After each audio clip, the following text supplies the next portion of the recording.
In the realm of advanced air mobility, or AAM, the United States is poised on the precipice of a new era.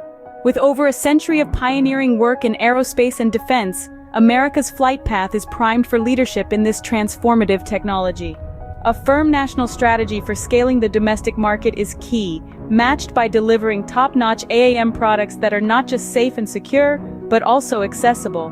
From the dawn of aviation through lunar landings, the U.S. has led the way in aerospace, driving economic and national security successes at home and abroad. Now, AAM stands as the next significant shift in mobility, and perhaps even the global economy.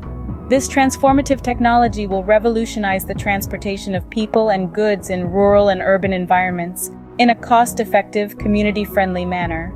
In the United States alone, the AAM market is predicted to surge to an annual worth of $115 billion by 2035, creating more than 280,000 high-paying jobs. The question is, can the United States afford to lose this race? The answer, quite simply, is no. The time to take flight is now.